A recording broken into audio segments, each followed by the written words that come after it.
What's up guys, my name's Sergio, aka LucyDrop, and in this video I'll be focusing on the basics of finger tutting.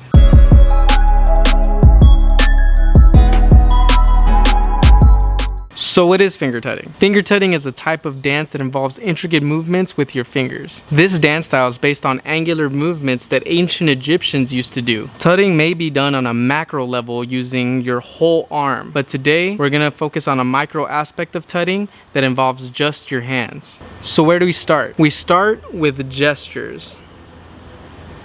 Some common finger tutting gestures would be sticking out your pinkies and making that box, or sticking out your pointers and making that box. Also keeping your hands closed and making a prayer position. These are some basic finger tutting gestures. But in reality, anything can be a gesture. It could be a peace sign, it could be a thumbs up. You could even throw out the middle finger as a finger tutting gesture. If you're interested in learning more finger tutting gestures, I would recommend looking up sign language. That way you can look up different types of hand positions that you can implement in your shows. Okay, now that we defined what a gesture is, I want to talk about what rotating is. So rotating is when you take a finger tutting gesture and rotate it either 90 degrees or 180 degrees. Some people could even do 360 degrees, but that involves a lot of flexibility, and I personally haven't mastered that, so I won't be giving an example of that. But just think about all the different degree rotations that you can move and try to do that on your own. Okay, so rotating involves sticking out a gesture and rotating it 90 degrees or even 180 degrees. So while rotating, it's important to keep track of the tempo. So practice starting your rotation on beat.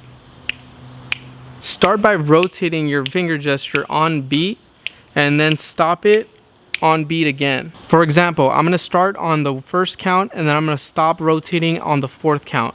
So I'm gonna go 1, 2, 3, 4, 1, 2, 3, 4, or you can do 1, 2, 3, 4. So now that you're learning about rotating, it's time to learn about tracing. Tracing involves both hands. So now we're gonna do a finger tutting gesture, for example, this basic one here, and I'm gonna trace the outline of this gesture with my other hand. I'm gonna do the exact same gesture as this hand, and I'm gonna just trace around this hand. So tracing is literally tracing one finger gesture with another finger gesture and just tracing the outline of the other one. One hand moves while the other one stays still.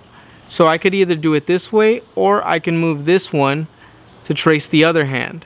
Tracing is a helpful method to move around the space between you and the viewer. This movement while moving forward and back can help with depth perception. Depth perception is the way the eye sees distance between objects in front of the viewer and the performer. Another way to move around the grid is hinging or pivoting.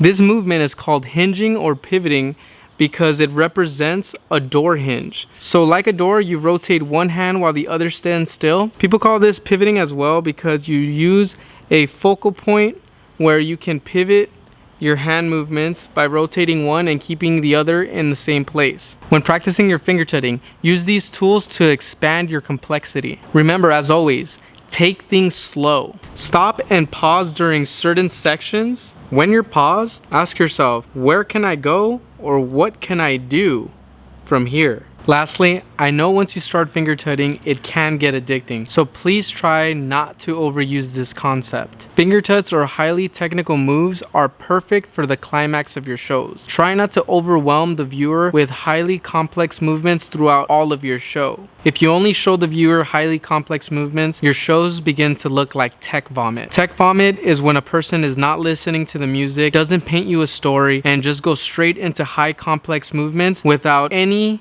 regard for what the music is doing. So please avoid overusing this concept. And as always, if you got any value from this video, make sure to like and subscribe and share this with somebody else that might get value out of this as well. And if you want to support me, make sure to use code LucyDrop when you're shopping for any gloving essentials at Amazing Lights, Futuristic Lights, Throw Lights, iHeart Raves, and Candy Creations. Finally, if you want to create gloving content of your own, make sure to check out the description below. I have all my Amazon affiliate links for all the products that I use to create these type of videos and my gloving videos as well. Thanks again for watching and have a nice day.